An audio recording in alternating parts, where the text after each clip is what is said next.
was to assert the Order of the Crescent's mandate tucked covertly into his own Turkish lodge when his geopolitical aspirations were to replace the Ottoman Empire centered in Turkey with the Republic of Turkey.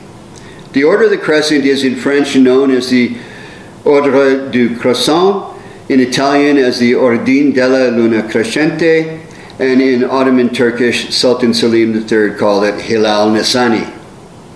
The plexus of the order has over the millennium been in the Persian Gulf, Mesopotamia to Indus Valley region, the Middle East, Turkey, Greece, Sicily, Italy, Spain, France, Europe generally, and North Africa.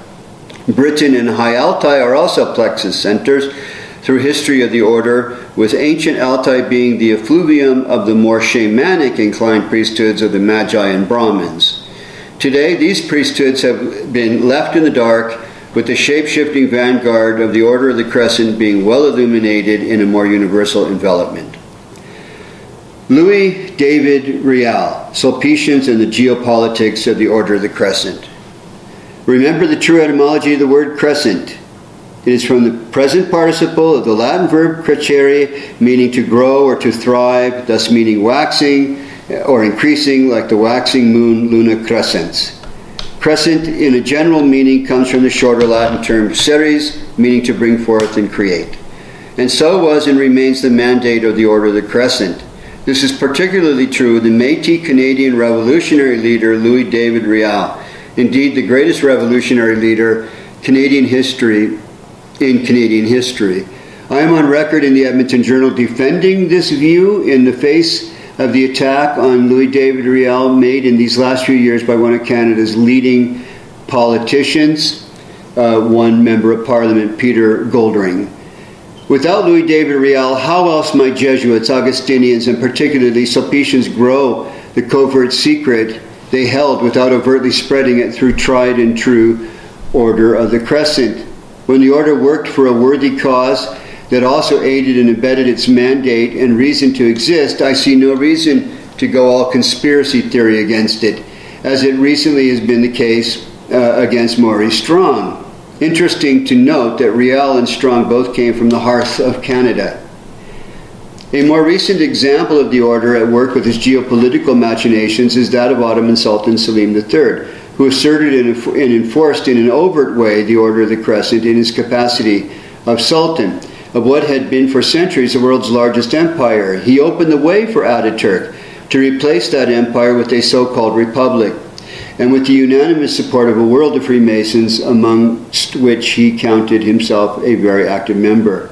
Across the Mediterranean Sea and Atlantic Ocean less than a generation earlier, the Order was actively asserting its Catholic facade through the combined efforts of Bishop Bourget and Bishop Taché by first identifying their 13-year-old young budding genius and then coaching this Catholic lad of mixed heritage to rise up and lead a revolution intended to become a facade papal state, but in reality what would have become Manitoba, a nation state at the service of the Order of the Crescent. How can we be so sure of this? Consider Louis Rial's endorsement of Bishop Ignace Bourget for the new Pope of the new Church. This was the way the Order operated, successfully in the case of the Ottoman Empire, and less so with Manitoba. Bishop Bourget, after all, is the author of an 1875 letter to his young revolutionary Louis Rial, emphasizing Rial's divine fate, and as the leader of a great mission only Rial could fulfill. With Rial and Ataturk, the Order's geopolitical aspirations remained the same. Louis Rial did manage to bring into existence the Canadian province of Manitoba, only to subsequently be executed by hanging in Regina, the capital city of the province of Saskatchewan. The Order certainly had its own martyrs and has its own martyrs, particularly when segments of its overt rule lost control of the implementation of its dream. Bishop Bourget indeed prompted Louis David Rial by suggesting in 1875 a near Messiah destiny in front of his younger protege, a suggestion Rial nurtured and perhaps misinterpreted, or perhaps not. Stand by, viewers, for a full film treatment now in the making that I may in fact dedicate to Fox Cable News and specifically Glenn Beck for the service they have rendered unto the Order of the Crescent. And before closing with some final thoughts about Louis David Riel, I ask you to once again consider the Hall of Fame the Order has established for its victors and martyrs, including Leonardo da Vinci, Ataturk, Louis Riel, King Sargon, King Francis, and so many others, least not being the Catholic Church's Sulpician Order itself. So why would Louis Riel think he was the Davidic Messiah? His conclusions drawn from the combined guidance of Bishops Taché and Bourget, when Catholics, like all Christians, believed that the expected Davidic Messiah would be Jesus in his second coming. Riel changed his name, after all, to David, given his belief he was the Messiah of David. The Order of the Crescent in the last several centuries has been strongly influenced by a combined Zoroastrian and non-Christian but more Judaic set of views, a Kabbalistic cabal, if you will, or might that be put in reverse, where Zoroastrianism and Judaism have been strongly influenced by the ancient tenets of the Order of the Crescent. Like Jesus with Simon Peter, Riel worked to make Bishop Bourget the new Caiaphas Pope. But loud and clearly, Louis David Riel never claimed to be the second coming of Jesus. This all points to the Order's influence in the Sulpician priesthood. Were Riel deluding himself with the help of Bishop Bourget into believing he was the Davidic Messiah, as all Christians expect to be found in the second coming of Jesus, then Riel would not have separated the Jesus factor, but rather would have emphasized it. Why would the Bishop of Montreal, Ignace Bourget, not have advised Louis Riel about the necessity in Christianity of the Davidic Messiah also being the second coming of Christ, when he went out of his way to advise Louis Riel of his mission tantamount to that of the Davidic Messiah? Such influences on Louis David Riel comprise the evidence that once and for all exonerate Riel from the charge that he was a madman. Led into a delusion perhaps, but a deluded madman, no longer can he be considered in the face of the workings of the Order of the Crescent through two Sulpician bishops. The chronology and evidence tell it all. Bishop Ignace Bourget wrote to Riel in 1875 that, quote, God, who has always led you and assisted you until the present hour, will not abandon you in the dark hours of your life, for he has given you a mission which you must fulfill in all respects. Louis Riel proceeded immediately thereafter to change his name to Louis David Riel, and in the next year, 1876, Louis Riel was signed into an insane asylum as Louis R. David. But first, when Louis Riel was but 13 years of age, he was identified by Bishop Bourget's then protege, Bishop Alexandre Antonin Taché, who took young Louis by hand and entered him into a Sulpician seminary. Louis didn't want to become a priest, however, and across the following years he was drawn closer to Bishop Bourget, not to Bishop Taché, who recruited him. And it was Bishop Bourget's task to inspire Louis Riel to the same heights from which he fell, dangling to his death with a noose around his neck. And this too was the way of the Order of the Crescent, and will continue to be nothing less. For purpose of full disclosure, I was baptized Catholic and nurtured on Jesuit catechism in the South San Francisco Bay Area, right up to the time I was supposed to receive Catholic confirmation. I declined the invitation. My father's Sufi Presbyterian and my mother's Jewish Catholic heritage were enough to beg the decline of having a holy dove land on my head. Instead, in the early 1990s, a dove dropped 3 pebbles on my head in Solomon's stables beneath Jerusalem's Temple Mount, amidst a group of Muslims in charge of the mount who were sent fleeing in fear of and by the very strange actions of a mere dove. I guess that was some kind of confirmation, but it certainly wasn't Catholic. I am not a Freemason, but occasionally give presentations in Masonic halls and lodges. I am not a Rosicrucian, but was influenced by the elders of the ancient mystical order of the Rose and the Cross in San Jose, California, around a year after I refused Catholic confirmation, and later began to give presentations at Rosicrucian gatherings. To quote Maurice Strong, as if I were he, maybe someone I know had a connection with the Illuminati, but I certainly don't have any relationship with it. Even if I've been accused of being a high-level Illuminist, a charge fleshed out in the Illuminati in the Buff video on my YouTube channel called Truth in the Buff. And I do want to add that right here in the city this is being filmed, there is another individual, a Muslim friend of mine, who was with me in Solomon's temples, or Solomon's stables beneath the Temple Mount, and on whose head that same dove dropped 3 pebbles. I love that story. It's witnessed by a whole bunch of Muslim Arabs. Either we were all hallucinating at the same time or something actually happened. It certainly was a message-bearing event. I don't know what to say about that message, but it has strength in it. Thank you very much for sharing with us the Code of Codes Buff. You're most welcome. And there may be another one coming, almost as controversial, if not a little more than this one. We'll see. We'll have to play that by ear, Trevor. So, Buff, tell us, why is the Church of St. Sulpice so important? Well, because of its contemporary current nature in the thousands of years old Order of the Crescent, a spotlight on the Sulpician priesthood and the St. Sulpice Church, Église St. Sulpice in Paris, is in order. It's not a coincidence that this church featured so centrally and prominently in the Da Vinci Code for mistaken, even bogus reasons, but reasons that touch upon the genuine mystique and intrigue of Église St. Sulpice.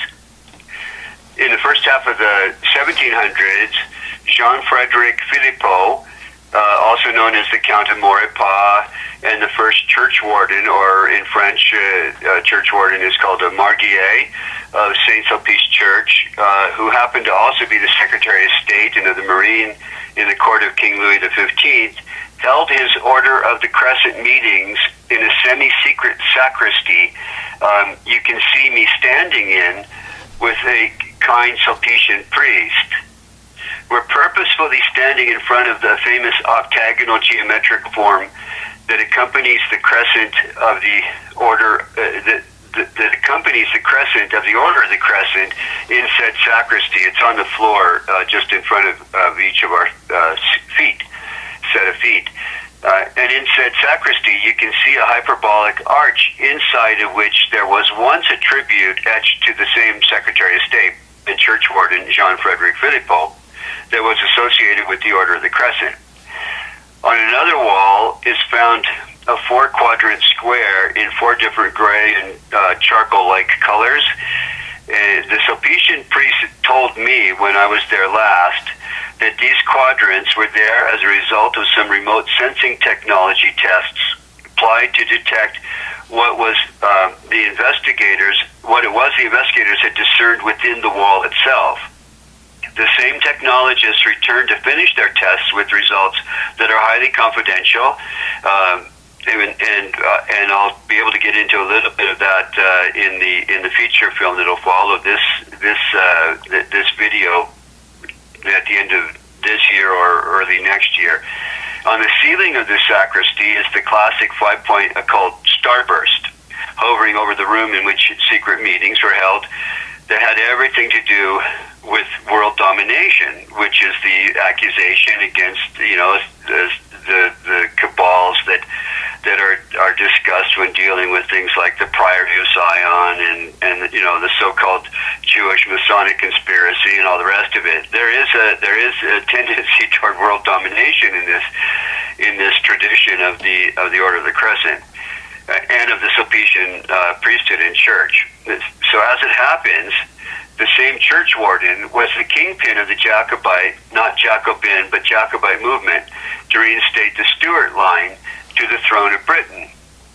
Like the Sulpicians provided the foundation of support for Canada's greatest revolutionary hero, Louis David Riel, referenced earlier in this presentation, and gave him written observations of his messianic calling, and thereby caused the near nation, but certainly bona fide province of Manitoba to come into being.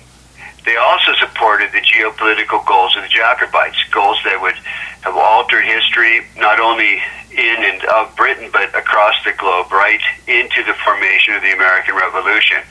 It can be safely stated that the Sulpician support for the American Revolution caused the true success and fulfillment of the Jacobite movement. Although it had failed in Britain, it clearly succeeded in North America. But back in Église Saint-Sulpice, the Church of Saint-Sulpice, and specifically the scratched out inscriptions at the base of the church's astronomical device called the gnomon, we have to witness the effacement of references to the same church warden. These removals of references to Jean-Frédéric Philippot in the sacristy and on the gnomon were committed by the French Revolution Jacobins, as if to systematically erase the very existence and role Jean-Frédéric Philippot played. Nothing else was destroyed by them in this church during their ransacking of anything that spoke to the existence of Jean-Frédéric Philippot. So I'm in possession of what was once inscribed about this church warden, and all that will be provided in the feature film to follow this video. For unlike the history falsifying Da Vinci Code, I've been provided with the truth and the freedom to film this truth in Église Saint-Sulpice. Ron Howard was denied the honor, regardless of the amount of money he offered to the Sulpicians to have that same right. The Sulpicians knew I was on the right trail, for they paved it. Remember the rose line running through Saint-Sulpice Church as depicted in the Da Vinci Code? And how that inscribed stone tablet, you do remember it, Trevor? Yep. Okay. And how that inscribed stone tablet was hidden near it, under the floor of the church? Yep. Okay. The fact is, just such an inscribed stone tablet was sent to that church, although it didn't quite make it, and specifically to the same church warden and Secretary of State. It was retrieved from the hollowing in a sandstone pillar overlooking the Milk River in South Alberta, Canada. The Laverandry brothers retrieved it, and they're famous for their explorations, supposedly seeking the pass through to the Western Sea through the Rocky Mountains.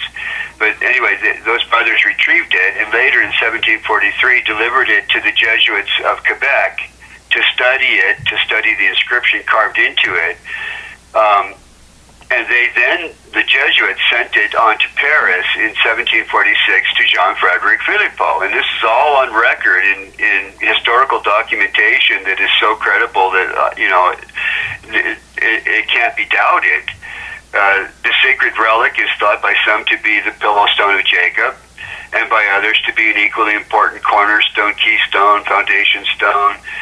One thing is certain, the famous writers who published the full account of this stone's retrieval didn't include in their books about it, and that is why it was sent to Jean-Frédéric Philippot in the first place, and by the Jesuits yet. This was an order of the Crescent's ancient artifact they had passed on down the line for, in this case, several millennia. And although it was intercepted en route to Paris, it still was returned to the Order of the Crescent. It is the failure of those who propagate Da Vinci Code, Priory of Sion, Holy Blood, Holy Grail generated illusions, and who tie the Sulpician priesthood and Sulpician Church, Église Saint-Sulpice, to those illusions when they ignore the historical facts of Église Saint-Sulpice and its priesthood, particularly the Jacobite movement and its kingpin warden of Église Saint-Sulpice and Secretary of State, once again, Jean-Frédéric Philippot, as well as the real inscribed stone now reposed close to Shugborough Hall on Litchfield Estate in the English Midlands. What these Priory of Sion mythmongers have done, perhaps purposefully in some cases, is confuse and obscure the much more mystifying facts of history and names and identities of these secret societies, particularly, in this case, the Jacobite Rosicrucians associated with Bonnie Prince Charles Edward Stuart, the Catholic Masons of France, and other Order of the Crescent proxies. how these mythmongers overlook the substantial evidence of the Sulpicians being at the heart of geopolitical power machinations, and instead wildly assign Sulpicians to a secondary role, with illusory Priory of Zion taking the lead, seems almost to be intentional to me. However, in terms of a central contemporary order of the Crescent assertion through a proxy priesthood, no greater evidence can be found than in the Sulpicians themselves. I have presented the case of Louis David Riel and the secret sacristy of the French Secretary of State right in the Church of Saint Sulpice, to whom was shipped a sacred relic from the Jesuits of Quebec, that vicariously emerges in the Da Vinci Code. These truths are so much stranger than the distorting fictions created seemingly to obscure the greater facts. I encourage all of you to take in a feature film following this Code of Codes set of videos to enjoy the fuller treatment of this subject. There will be additional evidence provided and a fuller accounting of what, by any other name, is a fact of history, the Order of the Crescent. Thank you very much, Buff. We look forward to seeing your full-length feature about this. It sounds like there's quite a few hours of knowledge to be gained here. Well, I hope there's a few years of knowledge to be. You bet. There's a lot of learning. There's a lot of learning to do here, hey? And there's a lot more work to do too. Every time I step back into this arena or this realm, I keep uncovering more and more, finding more and more. The putting together the evidence on the Sulpicians and Église Saint Sulpice being, centrally a proxy for the Order of the Crescent, is really not complete. There's a whole lot more to put forward, and there are other titles and names that have been used to identify the same organization all the way through. Mm-hmm. And again, to repeat the point, what's causing so much confusion is this notion of a Priory of Zion that it did exist many, many, many centuries ago in Jerusalem. And yes, it did move to Sicily. Right. And yes, it was absorbed by the Jesuit order, which didn't come into being until the end of the 16th century in a fulsome way, especially down in Sicily.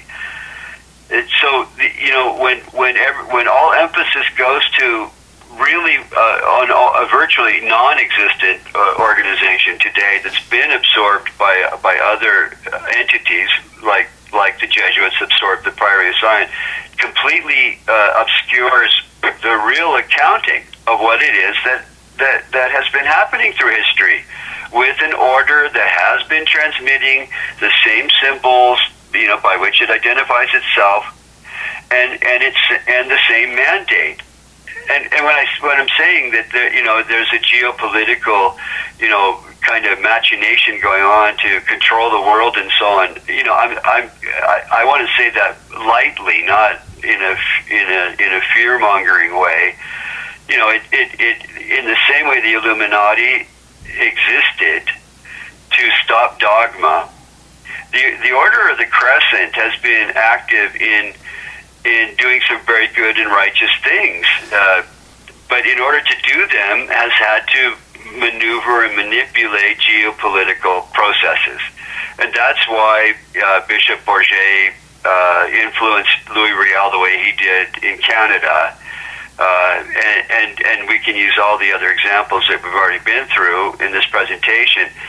So, I'm not encouraging the notion that this organization should be seen as an evil force or necessarily as an evil force, but like all of human nature, it too has a tendency to go to the dark side. Right. And sometimes, people prefer it in the dark side to what the light exposes. And that is quite human, hey? It is. It is. And I think you'll find it anywhere, in any priesthood, in any spiritual tradition, in science. You find it in science. You find it more in the way the products of science are dealt with, mm-hmm. and the way scientists might be manipulated by political will. Right. But it's it's in our nature. It's in our nature to be bad boys and girls, and good boys and girls. Right. Thanks for the time, Buff. And we look forward to hearing more in the future. Oh, there's a lot more to come. There is much more to come. Thank you again so much. Okay, and thank you. Bye-bye.